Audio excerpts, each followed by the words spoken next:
अगर आप लोग सिविल सर्विस की तैयारी कर रहे हैं या फिर आप लोग किसी स्टेट पीसीएस एग्ज़ाम की तैयारी कर रहे हैं तो आप लोगों का अक्सर एक सवाल रहता है कि हमने एनसीईआरटी किताबें पढ़ ली हैं, अब हमें स्पेशल किताबें यानी कि जो स्टैंडर्ड किताबें हैं वो कौन सी पढ़नी है, उनके नाम बता दीजिए और वो किस तरह की किताबें हैं। तो आप देखिए, आप पूछते रहते हैं कि प्रारंभिक भारत का जो परिचय है उसके लिए किसकी किताब पढ़ें, मध्यकालीन भारत के लिए किसकी किताब पढ़ें, या फिर आप देखिए आधुनिक भारत के लिए किसकी किताब पढ़ें, भारत की राज्य व्यवस्था के लिए किसकी किताब पढ़ें, भारत के भूगोल के लिए किसकी किताब पढ़ें, विश्व के भूगोल के लिए किसकी किताब पढ़ें। तो आज हम लोग इन्हीं स्टैंडर्ड किताबों के बारे में विस्तार से चर्चा करने वाले हैं। कुछ किताबों के नाम आपको बता देंगे। अगर आप हिंदी मीडियम से हैं तो इन किताबों को आप लोग खरीद सकते हैं और पढ़ सकते हैं, लेकिन याद रखिए ईमानदारी से पढ़िए और पहले एनसीईआरटी पढ़ लीजिए, बेस अपना मजबूत कर लीजिए, उसके बाद इन किताबों को आप लोग पढ़िएगा। देखिए, सामान्य अध्ययन के सभी परंपरागत विषयों का अध्ययन के लिए कक्षा 6वीं से लेकर 12वीं तक की आपको इतिहास, भूगोल और आपको विज्ञान की किताबें पढ़नी है, और कक्षा 9 से लेकर 12वीं तक राज्य व्यवस्था, अर्थशास्त्र की किताबें एनसीईआरटी की पढ़ना है। और एनसीईआरटी की किताबें आपको प्रीलिम्स में, मुख्य परीक्षा में फ़ायदा देती हैं और एक विश्वसनीय संस्था है, और उसमें जो आंकड़े रहते हैं, जो समझाने की समझ है, एक तरह से आप देखेंगे काफ़ी अच्छी है। और कहते हैं कि ये किताबें जो स्पेशल रहती हैं ना, स्टैंडर्ड, ये हमें बताती हैं, लेकिन एनसीईआरटी किताबें हमें समझाती हैं। ये सभी किताबें पढ़ना अनिवार्य है क्योंकि ये पुस्तकें अवधारणाओं की वास्तविक समझ विकसित करती हैं। इन पुस्तकों को पढ़ने के बाद किसी अन्य लेखक की पुस्तक को अच्छी तरह से पढ़कर समझा जा सकता है और देखा जा सकता है। अब हम लोग चलते हैं कि इतिहास में, तो सबसे पहले बात करते हैं प्राचीन भारत के इतिहास की। तो इसमें आप लोग उपेंद्र सिंह की पढ़ सकते हैं, रामशरण शर्मा की पढ़ सकते हैं, ओरिएंट ब्लैक स्वान प्रकाशन की, रामशरण शर्मा की, जो आपको बताया ना, ये देखिए है रामशरण शर्मा की प्रारंभिक भारत का परिचय नाम से किताब। मध्यकालीन भारत के लिए आप लोग सतीश चंद्रा की पढ़ सकते हैं, ओरिएंट ब्लैक स्वान प्रकाशन में आती है। और आधुनिक भारत के लिए बिपिन चंद्रा की भी आती है और राजीव अहीर की भी आती है। इनमें से मुझे लगता है कि एक किताब कोई भी पढ़िए, और एनसीईआरटी आप लोग पढ़ ही रहे हैं। विश्व इतिहास के लिए आप लोग दीनानाथ वर्मा की आती है, उसको पढ़ सकते हैं। नार्म लॉ की भी आती है, उसे भी देख सकते हैं। कला और संस्कृति के लिए, आर्ट एंड कल्चर के लिए किसी कोचिंग के नोट्स पढ़ सकते हैं, दृष्टि आईएएस के कोचिंग के नोट्स पढ़ सकते हैं। और कला और संस्कृति के लिए नितिन सिंघानिया की किताब आती है, नितिन सिंघानिया की, उसे भी आप लोग पढ़ सकते हैं। संघ लोक सेवा आयोग एवं विभिन्न राज्य सेवा आयोगों द्वारा आयोजित की जाने वाली प्रारंभिक परीक्षा की दृष्टि के लिए आप लोग किसी कोचिंग के नोट्स भी ले सकते हैं। ये किताबें भी आप लोगों को काफ़ी फायदा पहुंचाएंगी प्रीलिम्स में, मुख्य परीक्षा में। और मैं वैसे कहता भी हूँ कि कभी भी आप लोग प्रीलिम्स को ध्यान में रखते हुए मत पढ़िएगा। जब पेपर हुआ करे उस समय 1-2 महीने पहले, 3 महीने पहले शुरू कर दिया करिएगा, उसी के लिए केवल, वरना प्रीलिम्स प्लस मुख्य परीक्षा को ध्यान में रख के ही आपको पढ़ाई करनी चाहिए। अब बात आती है भूगोल की। तो वैसे तो कई लोग कहते हैं कि भूगोल के लिए कक्षा 6वीं से लेकर 12वीं तक की एनसीईआरटी किताबें ही पर्याप्त हैं, और इन पुस्तकों का अध्ययन करते समय ऑक्सफोर्ड स्कूल का एटलस की सहायता लें। और मैं आप लोगों से कहता भी हूँ कि आपको सबसे पहले तो आपने रूम में 3 मैप लगाना है, एक दुनिया का मैप, एक आपको अपने भारत का मैप, एक आपको अपने राज्य का। और एटलस की किताब जो आती है ना, उसे लेना है।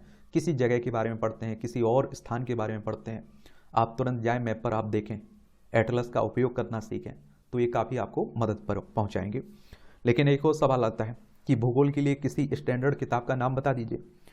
तो भारत के भूगोल के लिए माजिद हुसैन की किताब आती है, और विश्व भूगोल के लिए भी माजिद हुसैन की किताब आती है। ये 2 किताबें आप खरीद सकते हैं, अगर आपको पढ़ने का शौक है तो पढ़ सकते हैं। और देखिए, सिविल सर्विस एग्जाम में हमेशा याद रखिएगा, जितना ज़्यादा पढ़ेंगे उतना ही कम लगता है, तो जितना पढ़ सकते हैं उतना पढ़ने की कोशिश कीजिए। पर्यावरण एवं पारिस्थितिकी के लिए अगर हम बात करें तो किसी कोचिंग के नोट्स ले सकते हैं, उसमें दृष्टि आईएएस के भी आप नोट्स ले सकते हैं, पढ़ सकते हैं। और आपको बता दूं ना कि इसमें एक बात और आपको नोट्स कर लेनी चाहिए, आर राजगोपालन की आती है पर्यावरण पारिस्थितिकी के लिए, माजिद हुसैन की भी आती है, तो उसे भी देख सकते हैं। भारतीय संविधान एवं राज्य व्यवस्था के लिए सबसे चर्चित किताब और सबसे ज़्यादा चर्चा में रहती है वो है एम लक्ष्मीकांत। और हर, आप देखिए, सिविल सर्विस की तैयारी कर रहा होगा, उससे एम लक्ष्मीकांत का नाम आप लोग जरूर सुनते होंगे। तो एम लक्ष्मीकांत जरूर पढ़िए आप लोग। और दृष्टि पब्लिकेशन की कुछ किताबें आती हैं, उन्हें भी पढ़ सकते हैं। और संविधान के लिए डी बसु की आती है, उसे भी पढ़ सकते हैं आप लोग। बीजन IAS के नोट्स पढ़ सकते हैं। और सामाजिक इसमें याद रखिएगा, ठीक है। अब बात आती है अर्थव्यवस्था के लिए, तो प्रारंभिक समष्टि अर्थशास्त्र TR जैन BK ओहरी की आती है। भारतीय अर्थव्यवस्था का विकास, ये कक्षा 11वीं की NCERT पढ़ लीजिए। भारतीय अर्थव्यवस्था संजीव वर्मा की आती है, उसे पढ़ लीजिए आप। ये भी पढ़कर आप कवर कर सकते हैं। क्या कर सकते हैं? कवर कर सकते हैं। आर्थिक विकास के लिए रमेश सिंह की भी आती है, उसे भी पढ़ सकते हैं आप। इथिक्स की बात करेंगे हम इसमें, तो नीति शास्त्र सत्यनिष्ठा और अभिव्यक्ति G सुब्बा राव PN रॉय चौधरी की आती है, ये पढ़ लीजिए आप लोग। नीति शास्त्र सत्यनिष्ठा व अभिरुचि के लिए अगर हम बात की जाए इसमें, तो द लिस्कन की आती है पब्लिकेशन की, इसे ले सकते हैं। अरिहंत पब्लिकेशन की आती है, उसे ले सकते हैं। और सुब्बा राव PN रॉय चौधरी की बता ही दी आपको किताब, वो भी ले लीजिए। और देखिए अंतर्राष्ट्रीय संबंध के लिए समकालीन विश्व राजनीति कक्षा 11वीं की NCERT की किताब है, तपन बिस्वाल की है। दृष्टि करंट अफेयर्स के लिए, जो करंट अफेयर्स के लिए टुडे मैगजीन आती हैं, वो पढ़ सकते हैं। न्यूज़पेपर पढ़ते होंगे आप लोग। भारतीय समाज के लिए राम आहूजा की आती है। सामाजिक समस्याओं के लिए राम आहूजा की आती है। आंतरिक सुरक्षा के लिए भारत की आंतरिक सुरक्षा अशोक कुमार विपुल की आती है, ये भी आप देख सकते हैं। विज्ञान एवं तकनीक के लिए कक्षा 6वीं से लेकर 10 तक की NCERT किताबें पढ़नी है। विवास पेनोरमा की आती है, उसे पढ़ सकते हैं। और करंट के लिए न्यूज़पेपर पढ़ ही रहे हैं आप लोग।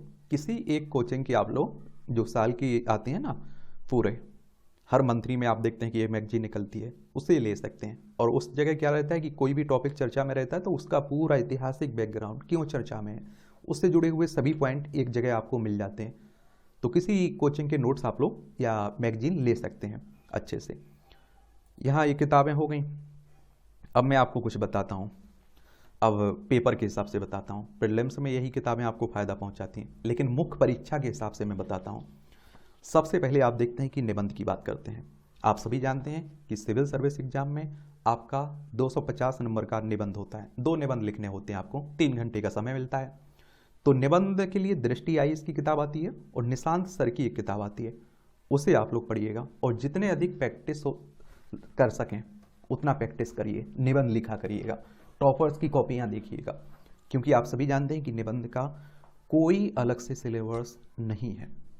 आप लोग GK पढ़ते हैं, GS पढ़ते हैं, और जो भी चर्चित मुद्दे रहते हैं उन पर एक सामान्य समझ रखते हैं, तो उसी हिसाब से आपको कवर करना है। अब हम लोग पहले पेपर में आ जाते हैं। और पहले पेपर में आप देखते हैं कि जनरल स्टडीज पहला पेपर कहते हैं, ये भी 3 घंटे का होता है, 250 अंक का रहता है। इसमें आप लोग अगर देखें ना, तो भारतीय विरासत और संस्कृति, विश्व का इतिहास तथा भूगोल तथा समाज के बारे में पढ़ना होता है आपको। इतने आपके ये टॉपिक एक तरह से चाहे सब्जेक्ट पढ़ना होता है। और हम लोग सिलेबस के बारे में बात कर चुके हैं, तो आप लोग एक बार सिलेबस और देख लीजिए। हेडिंग आप लोगों को यही देखने को मिलेगी। तो इसमें आप देखेंगे कि प्राचीन भारत के लिए रामशरण शर्मा की पढ़ लीजिए, मध्यकालीन भारत के लिए सतीश चंद्रा की पढ़ लीजिए। ये किताबें नोट कर लीजिए, और ऊपर जो बताएं वो पढ़ना है तो पढ़ सकते हैं। और कला और संस्कृति के लिए नितिन सिंघानिया की आती है। आधुनिक भारत के लिए स्पेक्ट्रम पढ़ लीजिए। और 1965 से 1947 तक बिपिन चंद्रा की आती है। आज़ादी के बाद का भारत बिपिन चंद्रा की आती है, उसे पढ़ लीजिए आप लोग, ठीक है। और विश्व इतिहास में आप लोग दीनानाथ वर्मा की आती है, उसे ले लीजिए। भूगोल के लिए माजिद हुसैन की आती है, भारत भूगोल और विश्व भूगोल 2 आती हैं दोनों। एटलस आप लोग पढ़ेंगे ही। सोसाइटी समाज के लिए राम आहूजा की किताब आती है। तो इस तरह से आप देखेंगे तो पहला जो पेपर होता है ना मुख्य परीक्षा में GS का, उसके लिए इतनी किताबें आप लोग पढ़ लेंगे, आपका काफ़ी अच्छे से हो जाएगा काम। और NCERT आपने पढ़ी हुई है। सामान्य अध्ययन पेपर 2, ये भी आप देखते हैं कि 250 नंबर का रहता है, 3 घंटे का आपके पास समय रहता है। इसकी अगर हेडलाइन आप पढ़े ना, मुख्य परीक्षा की बात कर रहा हूँ मैं, तो शासन व्यवस्था, संविधान, राज्य व्यवस्था, सामाजिक न्याय तथा अंतर्राष्ट्रीय संबंध आपको पढ़ना है इसमें। तो भारतीय शासन के लिए M लक्ष्मीकांत की किताब है, बहुत बढ़िया किताब है। सेकेंड ARC की रिपोर्ट पढ़ लीजिए। बीजन IAS के नोट्स पढ़ लीजिए आप लोग। संविधान के लिए DD बसु की किताब आती है, उसे पढ़ लीजिए। और राज्य व्यवस्था के लिए M लक्ष्मीकांत की है, उसे पढ़ लीजिए। फिर आप लोग सामाजिक न्याय के लिए दृष्टि IAS के नोट्स आते हैं, बीजन IAS के आते हैं, उन्हें ले लीजिए। अंतर्राष्ट्रीय संबंध के लिए पुष्पेश पंथ की आती है, अंतर्राष्ट्रीय संबंध के लिए पुष्पेश पंथ की आती है, उसे ले लीजिए। बेस वर्ल्ड हिस्ट्री 12वीं बेस बनाने के लिए आप लोग 12वीं की पढ़ सकते हैं। AGS दूसरा होता है ना पेपर मुख्य परीक्षा में, उसके लिए हो गई। फिर सामान्य अध्ययन तीसरा आता है पेपर, इसमें आप लोगों को प्रौद्योगिकी पढ़ना है, आर्थिक विकास, जैव विविधता, पर्यावरण सुरक्षा तथा आपदा प्रबंधन। अगर आप लोग सिलेबस देखेंगे तो हेडिंग यही दी गई है। तो प्रौद्योगिकी के लिए आप लोग कोचिंग के नोट्स पढ़ सकते हैं, या सीलवंत की किताब आती है, सीलवंत सिंह की, उनकी किताब पढ़ सकते हैं। आर्थिक विकास के लिए रमेश सिंह की किताब आती है, उसे पढ़िएगा आप लोग। और NCERT की किताबें आपने पढ़ी हुई हैं, याद रखिएगा। जैव विविधता के लिए आप लोग पढ़िएगा, और पर्यावरण के लिए कोचिंग नोट्स ले लीजिए किसी के। और R राजगोपालन की आती है पर्यावरण पारिस्थितिकी, उसे पढ़ सकते हैं। माजिद हुसैन की आती है, उसे भी पढ़ सकते हैं। ठीक है। सुरक्षा के लिए अशोक कुमार की आती है। आपदा प्रबंधन के लिए किसी कोचिंग के नोट्स ले लीजिए, तो इससे काम आपका हो जाएगा। फिर आप लोग क्या करेंगे, फिर आता है आपका पेपर 4 GS का, सामान्य अध्ययन पेपर 4। ये भी 250 नंबर का रहता है, 3 घंटे का समय रहता है। तो आप लोग नीति शास्त्र, सत्यनिष्ठा और अभिव्यक्ति की बात हो रही है, यही हेडलाइन है उसकी, क्या है, सिलेबस की। तो नीति शास्त्र के लिए आप लोग अरिहंत की पब्लिकेशन पढ़ सकते हैं, और द लिक्सन की आती है, लिक्सन, उसे पढ़ सकते हैं। और आप देखें सुब्बा राव और PN चौधरी की आती है, उसे भी पढ़ सकते हैं आप। जो आपको बताया ना, ये नीति शास्त्र, सत्यनिष्ठा और अभिव्यक्ति के लिए G सुब्बा राव और PN रॉय चौधरी की आती है। नीति शास्त्र, सत्यनिष्ठा व अभिरुचि की लिक्सन पब्लिकेशन की आती है, इसे पढ़ सकते हैं। तो ये आपका निबंध और 4 GS के पेपर कवर हो जाते हैं। अब बचता है ऑप्शनल, तो उस पर भी, उसके लिए भी किताबें हम लोग बात कर लेंगे, ठीक है। और बाकी क्वालिफाइंग के लिए तो पृथ्वीनाथ पांडे की आती है हिंदी के लिए, उसे पढ़ लीजिए। जो क्वालिफाइंग प्रवृत्ति के पेपर है ना, रीजनल भाषा आप लोग देखते रहते हैं, 300 नंबर का रहता है, 25% नंबर लाने होते हैं आपको। क्वालिफाई प्रवृत्ति के हैं वो, केवल आपको पास करना होता है उसमें। एक इंग्लिश का पेपर होता है, एक रीजनल भाषा का होता है, तो उन्हीं की बात हो रही है। और कोई सवाल हो आपका, सुझाव हो मेरे लिए, तो बता सकते हैं आप।